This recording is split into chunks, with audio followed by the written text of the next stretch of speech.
आप सभी भाई बहनों का आध्यात्मिक ज्ञानात्मक चैनल की ब्रह्म मुहूर्त ज्ञान उपदेश कक्षा में एक बार फिर स्वागत है। आज की चर्चा का विषय है जन्म मरण। देखिए, जन्म के बाद हमने प्रश्न चिन्ह तो लगाया नहीं, मरण के बाद हमने एक प्रश्न चिन्ह लगाया, क्योंकि मरने के बाद की क्या क्या स्थितियां हैं वो आपके हमारे जीवन पे ऊपर निर्भर करती है। इसलिए हमने जन्म और मरण के बीच की जो एक स्थितियां हैं, जिसको हमने देखी जीवन शब्द से एक अलग अलग 3 गुणों की स्थितियां दर्शाई हैं।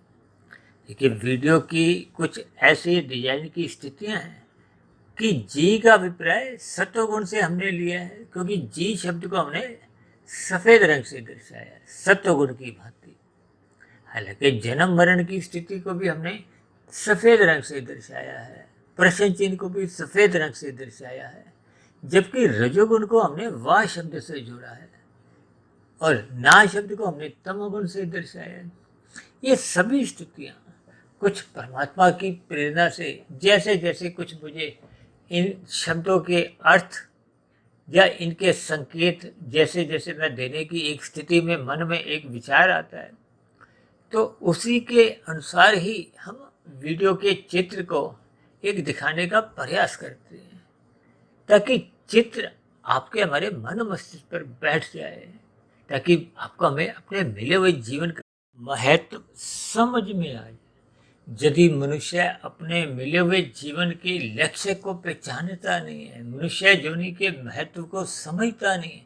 देखिए, ये मनुष्य जोनि परमात्मा का दिया हुआ एक उपहार है, और जब उपहार की हम कदर नहीं करते, कदर का अभिप्राय क्या है कि जब हम मिले हुए अवसर का लाभ नहीं उठाते। देखिए, जब जब जीवन में कुछ आपको हमें जीतने के अवसर मिलते हैं, तो मनुष्य को जीत की दिशा की ओर चलना चाहिए और हार से ज़्यादा ही बचना चाहिए। यही स्थितियां देखिए, मैंने जीवन शब्द की जो एक स्थितियां दर्शाई हैं, वो हमने जीवन शब्द को मैंने देखिए, क्योंकि प्रकृति के 3 गुणों से ही संबंध रखते हैं आपके हमारे 3 शरीर, स्थूल शरीर, सूक्ष्म शरीर और कारण शरीर। 3 ही हमारी स्थितियां हैं, बचपन अवस्था, युवावस्था, वृद्ध अवस्था। आपके हमारे शरीर भी 3 हैं, 3 ही स्थितियां हैं, और प्रकृति के गुण भी देखिए 3 ही हैं, सत्वगुण, रजोगुण और तमोगुण। इसलिए मैंने देखी, ये जो जन्म और मरण के बीच की जो एक स्थितियां हैं, जीवन कहलाती है। इस जीवन के भी मैंने देखिए 3 अलग अलग वर्ण करते हुए परमात्मा की प्रेरणा से इनका गुणों से संबंध जोड़ने का एक प्रयास करूंगा, ताकि हम सभी भाई बहनों का मिला हुआ जीवन सफल हो, सार्थक हो। सफल सार्थक होना, ये देखिए, मायातीत की स्थिति से है। मायातीत का अभिप्राय ये जन्म मरण के बंधन से मुक्ति पाने की है। इसलिए तो हमने देखिए जन्म होने के बाद तो देखिए प्रश्न चिन्ह लगाया नहीं, हमने मरने के बाद प्रश्न चिन्ह इसलिए लगाया है ताकि मरने के साथ ही आपका हमारे ये जो जन्म मरण की जो एक स्थितियां हैं, यानी कि मरने के बाद जो पुनः मरण के बाद जो एक जन्म की स्थितियां हैं, क्योंकि आत्मा तो एक नित्य तत्व है। वो स्थूल शरीर, एक स्थूल शरीर छोड़ती है तो दूसरा अपने कर्मों के आधार पे एक नया शरीर लेती है। ये 84 लाख प्रकार की जो एक शरीर हैं, जोनियां हैं, ये स्थूल शरीर के स्तर पर है। और स्थूल शरीर को पाने की अलग अलग देखिए एक पात्रताएं हैं। विशेष रूप से देखिए, मनुष्य जोनि की या मनुष्य से ऊपर की जोनियों के लिए कुछ पात्रता रखेगी, जबकि मनुष्य से नीचे की जोनियों की देखिए कोई पात्रता नहीं है। पात्रता का अभिप्राय देखिए, वो तो एक निकृष्ट स्थिति है। इन नीचे की जोनियों में मनुष्य कोई भी जोनी को एक पसंद नहीं करता। चाहे वो देखिए गाय की हम पूजा करते हैं, उस जोनी में भी देखिए कोई मनुष्य जाना नहीं चाहेगा। देखिए, ये एक व्यवहारिक स्थिति है। अक्सर कभी कभी हम देखिए इन सभी स्थितियों पर कोई विशेष चिंतन नहीं करते। अब कोई भी मनुष्य चाहता है कि वो कुत्ता बने, कोई भी मनुष्य शेर बनना भी नहीं चाहता। देखिए, भले ही शेर को जंगल का राजा कहा जाता है, अब साधारण परिस्थितियों में तो मनुष्य देखिए राजा बनने की स्थिति में विभिन्न प्रकार के जोड़ तोड़ करता रहता है, सत्ता पाने के लिए, बड़ा पद पाने के लिए। देखिए, इन सभी स्थितियों को मैं कभी कभी इस भाव से इसलिए महत्व देता हूँ ताकि कोई बात, कोई शब्द आपके मेरे मन मस्तिष्क के स्तर पर टिक जाए, परमात्मा की स्मृति बना जाए, ताकि आपका मेरा मिला हुआ जीवन सही दिशा की ओर चले। सही दिशा क्या है? देखिए, सही दिशा का अभिप्राय ये जो जन्म मरण के बंधन से जो अपने आप में एक दुख में है, क्योंकि भगवान श्री कृष्ण जी ने इस जीवन को, इस जगत को दुखालय नाम से संबोधित किया है। इसीलिए बार बार कहा जाता है कि 4 पुरुषार्थों में हमें और आपको ये जो धर्म की स्थिति है, अर्थ और काम की, ये तो देखिए एक संसार जीने के लिए कहो, क्योंकि स्थूल शरीर आपका हमारा एक साधन है। साधन को जैसे हम गाड़ी रखते हैं, गाड़ी को हम ठीक ठाक रखते हैं, कहीं सफ़र पे जा रहे हैं तो गाड़ी की सही से ठीक नहीं होगी, रास्ते में फिर तंग करेगी। इसका अभिप्राय क्या है कि आपके हमारे गाड़ी की स्थिति सही होनी चाहिए, ब्रेक भी सही होनी चाहिए। ये सभी स्थितियाँ भगवान श्री कृष्ण जी ने गीता में अर्जुन के रथ के 5 घोड़ों की स्थिति को कुछ ऐसे ही दर्शाया है। ये आपके हमारे जीवन में जो 5 भोग्य विषय हैं, गंध, रस, रूप, स्पर्श और शब्द, अक्सर यही मनुष्य को देखिए भटकाव की स्थितियों में लाते हैं। क्योंकि आपका हमारा स्थूल शरीर तो देखिए इन विषय भोगों का ही एक परिणाम शास्त्रों में ही स्वीकार किया गया। लेकिन ये जो सृष्टि है, या आपका हमारे जो जन्म की जो एक प्रक्रिया है, इन सभी स्थितियों को जब हम ज्ञान पूर्वक समझ लेते हैं, देखिए भोग दृष्टिकोण से जब हम समझते हैं, तो फिर आपके हमारे जीवन में भटकाव की स्थितियां सहज ही आने लगती हैं। तब ऐसी स्थितियों में मनुष्य को रजोगुण एक भोग विषय की भांति अच्छा लगता है। शास्त्रों में तो स्त्री पुरुष का जो आपसी आकर्षण है, उसको भी रजोगुण से ही जोड़ा है। इसीलिए इस आकर्षण को धर्म की मर्यादा में रखते हुए एक विवाह का बंधन रखा गया है। देखिए, जब हम शुभ संस्कार के रूप में, अब ये जो गर्भाधान की जो एक स्थिति है, उसको भी गर्भाधान संस्कार से जोड़ा गया है। जैसे मृत्यु के बाद एक अंतिम अंत्येष्टि जो की जाती है, उसको अंतिम संस्कार से जोड़ा जाता है। देखिए, शास्त्रों में एक एक स्थिति पर विशेष प्रकाश डालते हुए हम सभी भाई बहनों को ज्ञानमय स्थितियों में स्थित रहने के लिए प्रेरणा दी गई है। यानी कि आपके हमारे जीवन में जब तक सत्वगुण की प्रधानता नहीं होती, देखिए सत्वगुण का अभिप्राय प्रकाश से लिया जाता है, ज्ञान से लिया जाता है, और रजोगुण को देखिए क्रिया से जोड़ा जाता है, स्त्री पुरुष के आपसी आकर्षण से भी जोड़ दिया जाता है, ये संसारी भागदौड़ से भी जोड़ा जाता है, संसारी आकर्षणों से भी जोड़ दिया जाता है। और ये जो तमोगुण की स्थिति है, इसको निषेध कर्मों से भी जोड़ा जाता है, नींद से भी जोड़ा जाता है, पदार्थों से भी जोड़ा जाता है, एक छल कपट ठगी अनीतिगत कार्यों से भी जोड़ा जाता है। क्योंकि शास्त्रों में कलयुग की 5 स्थितियों का वर्णन आता है। विशेष रूप से देखिए, ये भागवत पुराण में इस पर एक चर्चा आती है। ये 5 स्थितियां क्या हैं? धूत, कीड़ा, मद्यपान, स्त्री संग, हिंसा और अनीतिगत कार्यों से कमाया गया धन। ये 5 स्थितियां तो देखिए कलयुग की ही निशानी है। और आज मनुष्य देखिए इन 5 स्थितियों में ही बहुत उछल कूद करके इनकी प्राप्ति के लिए छल कपट ठगी करने से भी बाज नहीं आता। यानी कि स्वयं ही अपना कर्माशय बिगाड़ता है और अपने जीवन में तामसी प्रवृत्तियां या पाप कर्मों का कर्माशय स्वयं ही बढ़ाता हुआ अपने संस्कार भी बिगाड़ता है, जिसके फलस्वरूप अक्सर मनुष्य को मरने के बाद फिर मनुष्य योनि की प्राप्ति हो नहीं पाती। ये जो आज हमने जन्म और मरण की स्थितियां सफेद रंग से दर्शाई हैं और प्रश्न चिन्ह लगाया, तो फिर ये मायात्व की स्थिति का तो बनने का प्रश्न ही नहीं उठता। फिर तो आपको हमें पुनः मनुष्य योनि की ही प्राप्ति होने की संभावना समाप्त हो जाती। कि शास्त्रों में कहा गया मनुष्य योनि आपको में तभी मिलती है जब संचित कर्मों में मरते समय का अभिप्राय मनुष्य योनि की मरते समय। इसीलिए हमने वीडियो के चित्र में मरण शब्द के बाद एक प्रश्न चिन्ह लगाया। देखिए, जैसे जैसे आपके बड़े कर्मों की, संस्कारों की जो स्थितियां हम बना लेते हैं। इसीलिए हमने देखिए जीवन शब्द के साथ 3 गुणों की स्थितियां समझाई हैं। देखिए आपका हमारा स्थूल शरीर पृथ्वी, जल, अग्नि, वायु, आकाश का बना। शास्त्रों में इसको तामसी कहा गया है। ये पदार्थ हैं और पदार्थों का संबंध विषय भोगों से सहज ही बना रहता है।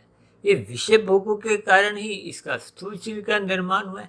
तो इसका अभिप्राय क्या है कि विषय भोग और स्थूल शरीर, इनका एक सजातीय संबंध है। दोनों एक ही जाति के, इसी को ही सजातीय संबंध कहा गया। इस बात को शास्त्रों में भी स्वीकार किया गया। इसको इंद्रिय दोष कहा गया, क्योंकि आपके हमारे स्थूल शरीर पृथ्वी, जल, अग्नि, वायु, आकाश के बने हैं। सूक्ष्म शरीर में 17 तत्व हैं और कारण शरीर को कर्ता भाव से अहंकार युक्त होते हुए एक तत्व से जोड़ा गया है। 17, 5, 22 और एक कारण शरीर 23। इन 23 तत्वों में जो 24वां तत्व है वो 3 गुणों की स्थितियां हैं। वो त्रिगुणात्मक स्थितियां कहो या उन गुणों की इन 23 तत्वों में एक विद्यमानता कहो। जैसे ब्रह्मांड 24 तत्वों का, उसमें भी देखिए 23 तत्वों का ही विस्तार होता है। उन 23 तत्वों के विस्तार में ही ये जो 3 गुण हैं, तमोगुण, रजोगुण और सत्वगुण की स्थितियां, उन 23 तत्वों में ही विद्यमान रहती है। क्योंकि आज हमने देखिए जी शब्द को हमने सत्वगुण से जोड़ा है। जी का अभिप्राय आप जीना शब्द से ले सकते हो। जीना का अभिप्राय आपके हमारे जीवन की दिनचर्या से है। आपका हमारा मिले हुए जीवन के जो एक मरने से पूर्व तक की जो स्थिति है, जिसमें हम देखिए कर्म भी करते हैं, तो हम कर्म फल सिद्धांत से जुड़ जाते हैं। यदि हम साधना करते हैं, साधना करने का अभिप्राय जब हम कर्म योग की स्थिति में सर्वप्रथम अपने आप को स्थित कर लेते हैं, फिर ज्ञान योग की स्थिति है, फिर भक्ति योग की स्थिति है। यानी कि जब हम भक्ति योग की स्थिति में पूर्ण रूप से परिपक्व होकर मायातीत की स्थिति को पहुंच जाते हैं, तो फिर ये जो स्थूल शरीर के मरने पे फिर कोई आपको में नया जन्म नहीं होता।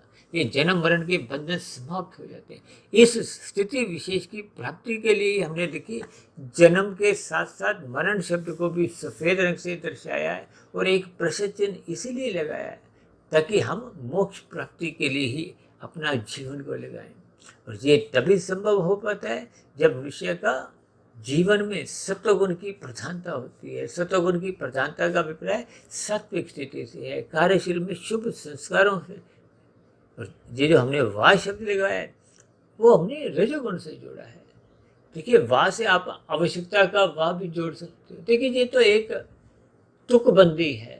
तुकबंदी का अभिप्राय किसी तरह बात आपको हमारे मन मस्तिष्क के दिमाग में टिक जाए। इसलिए मैंने देखी ये जीवन शब्द की अलग अलग स्थितियां दिखाई हैं। अब वाह के बाद ना शब्द आता है। ना का अभिप्राय जैसे हम तमोगुण के निषेध कर्मों से हम बार बार कहते हैं, शास्त्र आपको में मना करते हैं। मना का मतलब क्या है? ना। जैसे हम कोई बच्चे किसी बात का कहना नहीं मानते तो वो ना कर देते हैं। तो यहाँ ना का एक अभिप्राय एक अच्छी स्थिति से है, क्योंकि हम जब पाप कर्म नहीं करते तो ये एक आपके हमारे जीवन की सुखद स्थिति है। यानी कि हमने तमोगुण को ना करनी है। तमोगुण को ना करने का अभिप्राय देखिए, हमने राजसी नींद भी नहीं लेनी। तामसी नींद लेने का तो प्रश्न ही नहीं उठता। हमने एक सात्विक नींद लेनी है ताकि आपका हमारा स्थूल शरीर स्वस्थ रहे। और सात्विक नींद जिसको हमने एक वीडियो बनाई थी आदर्श नींद के अंतर्गत लिया था, 5 घंटे 20 मिनट की नींद। इसी नींद को देखिए हमने गहरी नींद भी आप कह सकते हो, सात्विक नींद भी कह सकते हो। जब हम 6 घंटे से अधिक सोते हैं तो उस नींद को राजसी कहा जाता है। और जब मनुष्य 8 घंटे से भी अधिक सोता है, जब उठने के बाद भी बिस्तर पर पड़ा रहता है, निष्क्रिय है, तो फिर उस स्थिति विशेष को भी देखिए नींद के घंटे में ही छोड़कर उस नींद को तामसी कहा जाता है। देखिए कोई बेड पे ही कहते हैं ना, उठने के बाद वहीं चाय पीते हैं, कोई अखबार भी वहीं पढ़ते हैं, कोई मोबाइल के साथ लगे रहते हैं, या विभिन्न प्रकार के। देखिए ये सब प्रमाद की स्थिति है। प्रमाद की स्थितियों का अभिप्राय ये यहाँ नींद के घंटे में ही ले लिया जाता है, क्योंकि प्रमाद में आपके मेरी कोई आध्यात्मिक उन्नति नहीं होती। प्रमाद में तो आपको में परमात्मा की बातें सुनने की कोई रुचि नहीं रहती। ये प्रमाद की स्थितियाँ देखिए रजोगुण में आपको गहरे तल पर स्थित करती हैं। जब हम विषय भोगों को भोगने के व्यसनी बन जाते हैं, व्यसनी बनने के साथ ही फिर हम धर्म की मर्यादाएं भूलने लगते हैं। देखिए, धर्म का अभिप्राय सत्वगुण से है, सत्वगुण का अभिप्राय ज्ञान से लिया जाता है, परमात्मा से भी लिया जाता है। ये सभी सात्विक स्थितियाँ जब आपके हमारे जीवन में एक गौण रूप में रहती हैं, यानी कि मुख्य विषय आपका हमारा विषय भोग बन जाते हैं, तब ऐसी स्थिति विशेष में मनुष्य ये जो तामसिक कर्म है, निषेध कर्म है, इनको करने से भी परहेज नहीं करता। जब मनुष्य तामसिक कर्म कर जाता है तो फिर मनुष्य का पाप कर्मों का क्रमशः तेजी से बढ़ता है। ये जो हमने कलयुग में जो एक हिंसा की स्थिति बताई है, हिंसा का अभिप्राय क्या है कि जब मनुष्य मांसाहार भोजन का सेवन करता है, अपने जीवन के स्वाद के लिए पशु पक्षियों की हत्या कर देता है। भले ही खाने वाला स्वयं हत्या ना भी करता, लेकिन खाने वाले को ही अधिक दोष लगता है। हालांकि इस कड़ी में जो जो मनुष्य अपना अपना योगदान देते हैं, उन सभी के ही अपना अपना एक पाप कर्मों का क्रमशः बनता है। इसलिए इन बुराइयों से बचना होगा। बुराइयों से बचने का अभिप्राय क्या है कि जो मनुष्य खा रहा है वो खाने से बचे, जो इनके लिए मार रहा है वो मारने से बचे, जो बनाने में लगे हुए हैं वो बनाने से बचे, जो वितरण करने में लगे हुए हैं वो वितरण करने से बचे। ये सभी स्थितियाँ अपने अपने कर्तव्य कर्मों को निभाने से। इसलिए तो हमने देखी जीना शब्द को जी शब्द से जोड़ा है और उसको सत्वगुण की स्थिति से इसीलिए जोड़ा है ताकि आपके हमारे जीवन में धर्म प्रथम स्थान पे रहे, आपका हमारा श्रद्धापूर्वक सत्संग होना आरंभ हो जाए।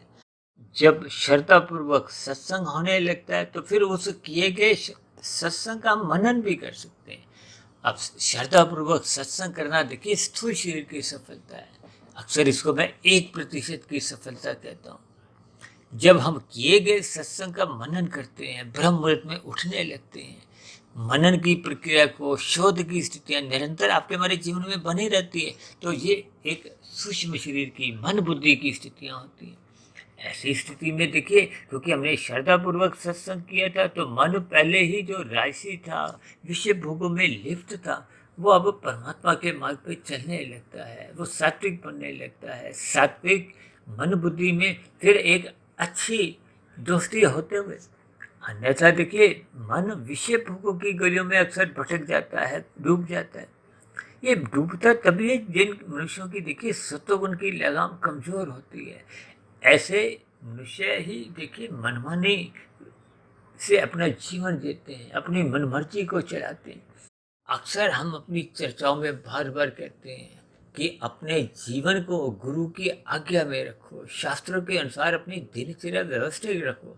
ये सभी स्थितियाँ आपके हमारे परमात्मा से सुमुक्ता करवाने में सहायक बनती हैं। और यदि मनुष्य का श्रद्धापूर्वक सत्संग अभी आरंभ ही नहीं हुआ, तब ऐसी स्थितियों में देखिए उस पर मनन की स्थितियाँ मन बुद्धि के स्तर पर आरंभ ही नहीं होती। जब मन बुद्धि के स्तर पर किए गए सत्संग का कोई विचार नहीं होता, शोध नहीं होता, तो फिर आपके मेरे कारण शुरू में कोई संस्कार नहीं बनता। अब संस्कार जिस स्थिति विशेष में बन जाते हैं वही आपका हमारा व्यवहार में, आचरण में दिखाई देता है।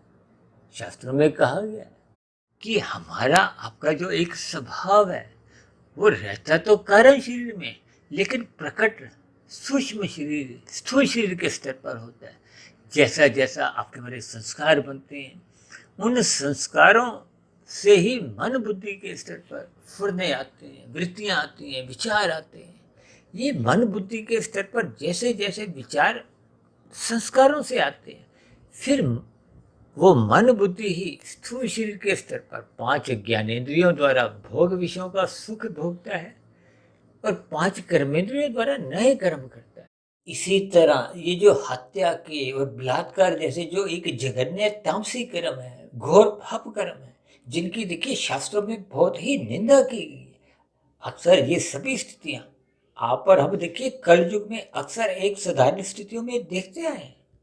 तूफानी वेग से देखिए जो जो स्थितियां बनती हैं। अब देखो ना, कहीं भी आप चक्रवात आते हैं, कोई तूफान आते हैं, वो आते तो थोड़ी देर के लिए, लेकिन वो बहुत ही लंबे समय तक ये जो हानि की स्थितियां हैं उनकी भरपाई कर नहीं पाते। ठीक इसी तरह जब मनुष्य जघन्य अपराध कर जाता है इन बने हुए बुरे संस्कारों के वशीभूत होता हुआ, तो फिर मनुष्य मरने के बाद देखिए यहाँ की स्थितियाँ तो कानून के मुताबिक जो जो होती हैं वो तो आप और हम देखते हैं, लेकिन परमात्मा के यहाँ ऐसे बलात्कार जैसी स्थितियों की जघन्य अपराध या हत्या जैसे स्थितियों की जघन्य अपराध मनुष्य को बहुत लंबे समय तक नीचे की जोड़ियों में दुख रूपी स्थितियों में एक पाप कर्म भोगने पड़ते हैं। अक्सर इन सभी स्थितियों पर मनुष्य ऊपरी ऊपरी स्तर पर ही कोई विशेष चिंतन नहीं करता, तो इनके सूक्ष्म अर्थ तो फिर एक साधारण मनुष्य को समझ ही नहीं आ पाता। इसीलिए तो हम बार बार कहते हैं कि अपने कारण शरीर में सत्वगुण की प्रधानता बनाओ, क्योंकि सत्वगुण की प्रधानता होने पे ही वो एक लगाम का ब्रेक का काम करती है। वो आपके हमारे विषय भोगों के जो स्थितियां हैं रजोगुण को बिगड़ने नहीं देती, क्योंकि बिगड़ा हुआ रजोगुण ही तमोगुण में गिराता है, यानी कि निषेध कर्म करवाता है। इसलिए हमने देखिए ये जो ना शब्द को हमने काले रंग से तमोगुण से, जैसे हम कहते हैं ना, दूरी बना के चलो, बुराइयों से बचो। ये सभी स्थितियां देखिए आप ना के अंतर्गत ले सकते हो, और रजोगुण को आप अपनी आवश्यकताओं की सीमा तक रखो। देखिए दाल रोटी की आवश्यकता तो मेरी भी है, दो चार जोड़ी वस्त्र आपको मुझे भी चाहिए, रहने को घर चाहिए, यानी कि अपने जीवन की एक न्यूनतम या सीमित आवश्यकताएं रखो। उस आवश्यकता में ही देखिए जो वाह शब्द है उसको आप इससे भी जोड़ सकते हो, यानी कि रजोगुण से जोड़ सकते हो। देखिए ये सभी स्थितियाँ मात्र समझने के लिए ही मैंने कुछ इनका आधार लिया है, ताकि आपके हमारे जीवन में सुधार की स्थितियाँ बने, आपके हमारे जीवन में सत्वगुण की प्रधानता हो, शुभ संस्कार बने। क्योंकि जैसा जैसा कारण शरीर हम बना लेते हैं, फिर कारण शरीर की ही परछाई को हो, आवरण को वो आत्मा के ऊपर पड़ती है। जब सत्वगुण की ही एक कारण शरीर में स्थिति मजबूत होगी, तो फिर आत्मा पे उसका कोई बुरा प्रभाव तो पड़ता ही नहीं, क्योंकि वो तो ज्ञान में स्थिति है। तभी तो कहा जाता है ये रजोगुण और तमोगुण ये बंधनदायक स्थिति है, जबकि सतोगुण ज्ञान में स्थिति है, ये मुक्तिदायक गुण है। इसलिए हम सभी भाई बहनों को अपने मिले हुए जीवन का अभिप्राय देखिए, ये जो 10-12 साल की जब उम्र आरंभ होती है, हालांकि शास्त्रों में तो ऐसा मेरा कहीं पढ़ने में नहीं आया, ये जो आपका हमारा जो कर्मफल सिद्धांत के अंतर्गत जो क्रमशः बढ़ता जाता है, वो जब 10-11 साल की उम्र में एक कामुकता की इंद्रियां एक विकसित होने लगती है। उस स्थिति विशेष से पहले का तो बच्चे का कोई कर्मशः नहीं बनता, लेकिन इस क्षण विशेष से, इस स्थिति विशेष से आपका हमारा कर्मशः बनता है। कर्मशः का अभिप्राय कर्मफल सिद्धांत की स्थितियों से है। अक्सर हम कहते हैं ना, यहाँ कभी भी आप जैसे यातायात के नियमों में या कहीं और कानून की स्थितियों में यदि आप उनका पालन नहीं करते तो आपके हमारे चलान करते हैं। कभी कभी यहाँ के चलानों से या यहाँ की सजाओं से मनुष्य बच भी जाए, लेकिन परमात्मा की निगाह में इस कर्मफल सिद्धांत के अंतर्गत अनादि काल से आज तक कोई भी मनुष्य बच नहीं पाया और ना ही भविष्य में बच पाएगा, क्योंकि ये एक कर्मफल सिद्धांत है। कर्म पहले करना होता है, फल बाद में आता है। यदि मनुष्य पहले कर्म करता नहीं है, फल खाता है, तो फल किसी ना किसी मनुष्य के किए गए कर्म का होता है। अब वो छीना झपटी समझो, किसी भी स्थिति में आप समझ सकते हो, तो फिर आपका हमारा पाप कर्मों का क्रमशः बढ़ता जाता है, जो बढ़ते बढ़ते फिर वो आपके में पुनः मनुष्य योनि की प्राप्ति ही नहीं होती। इन सभी स्थितियों पर आपको में चिंतन करना होगा, ताकि ये जो जन्म मरण की जो एक स्थितियां हैं, इनसे हम और आप मुक्ति पा लें, यानी आपका हमारा मिला हुआ जीवन सफल हो जाए, जीवन ये सार्थक स्थिति में पहुंच जाए, ताकि बंधन रूप में जो एक जन्म मरण की स्थितियां हैं उससे हम मुक्ति पा लें। क्योंकि मोक्ष की स्थिति में आपको में आध्यात्मिक शरीर की प्राप्ति होती है। हम लंबे काल के लिए, जिसकी देखिए लाखों करोड़ों अरबों वर्षों तक की एक स्थितियां बनती हैं गुना भाग करके, जो शास्त्रों में कही गई, उन स्थितियों में भले ही मनुष्य तकनीकी रूप से तो अनंत स्वरूप नहीं बन जाता, लेकिन वो परमात्मा के सानिध्य में एक लंबे काल के लिए आनंदमय जीवन बिताता है। तो ऐसी सभी शुभ स्थितियाँ हम सभी भाई बहनों के जीवन में भी तभी बनना आरंभ होती है जब हम सत्वगुण को अधिक महत्व देते हैं। सत्वगुण को अधिक महत्व देने का अभिप्राय सत्संग की स्थिति से है, ब्रह्म मुहूर्त में उठने की स्थिति से है, अपनी दिनचर्या व्यवस्थित करने से है, गुरु की आज्ञा में रहने से है। यानी कि कुल मिलाकर आपके मरीजों एक क्रियाएं हैं वो सात्विक हो, सत्वगुण की प्रधानता हो, क्योंकि परमात्मा एक विशुद्ध सत्वगुण ही सत्य है। उस स्थिति विशेष में यानी कि परमात्मा को जानने के लिए आपको में सात्विक बुद्धि चाहिए। देखिए, परमात्मा ने तो हम सभी भाई बहनों को सात्विक बुद्धि ही दी है। और ये मन जो अनादिकाल से विषय भोगों में लिप्त रहता है, ये जब गहरे तल पे लिप्त होता है तो उसका रजोगुण बढ़ जाता है। ये बढ़े हुए रजोगुण को केवल सत्वगुण की लगाम द्वारा ही नियंत्रण में लिया जा सकता है। यदि बुद्धि नियंत्रित नहीं है या सत्वगुण को अपने अधीन रख नहीं पाती, तो फिर ऐसी स्थितियों में वो सात्विक बुद्धि ही देखिए राशि बढ़ जाती है। जब जब हम सत्संग नहीं करते तो ये सात्विक बुद्धि ही राशि बढ़ जाती है। यानी कि अब उस स्थिति विशेष में वो रजोगुण का, संसार का, विषय भोगों का अधिक संग करते हुए उनके व्यसनी बनते जाते। और ये सभी स्थितियाँ फिर मनुष्य को देर सवेर पाप कर्मों में धकेलती हैं। यानी कि मनुष्य का कर्माशय भी बिगड़ता है, संस्कार भी बुरे बनते जाते हैं। ये सभी स्थितियाँ जब आपके हमारे जीवन में निरंतर बनी रहती हैं तो आपके हमारे जीवन में देखिए सात्विक स्थिति या कहो कार्यशील में सत्वगुण की प्रधानता बन नहीं पाती। फिर ऐसी स्थितियों में देखिए रजोगुण या तमोगुण की ही प्रधानता बनी रहती है। अब तमोगुण की प्रधानता तो देखिए एक निंदनीय स्थिति है। इन सभी स्थितियों पर आपको हमें चिंतन करते हुए विचार करना होगा, शोध करना होगा कि हम सभी भाई बहन अपने मिले हुए जीवन के उद्देश्य को पहचाने, ताकि मिले हुए जीवन में ही हम अपनी सात्विक स्थिति मजबूत करते हुए साधना में लग जाएं। ये साधना क्या है? कर्म योग, ज्ञान योग, भक्ति योग की स्थिति है। तो ऐसी सभी शुभ स्थितियाँ आप सभी भाई बहनों के जीवन में बनने लगे, इसके लिए मेरी ओर से आप सभी भाई बहनों को बहुत बहुत शुभकामनाएं। फिर भी चर्चा संबंधित आपके मन में कोई प्रश्न उठ रहा हो, कोई मेरी कही की बातें आपको एक तर्क संगत आधार पे सही नहीं लगती हो, तो आपके प्रश्नों के साथ साथ आपकी शिकायतों का नीचे दिए गए कमेंट्स बॉक्स पर सदा ही स्वागत है। अब चर्चा विशेष को यहीं विश्राम देते हैं। शाम को फिर मिलते हैं संध्या बेला ज्ञान कक्षा में। तब तक आप अपने आध्यात्मिक में सुधीर भाटिया फकीर को इजाज़त दें। वीडियो विशेष को ध्यानपूर्वक एकाग्र भाव से, धैर्य भाव से सुनने के लिए आप सभी भाई बहनों का भी बहुत बहुत धन्यवाद।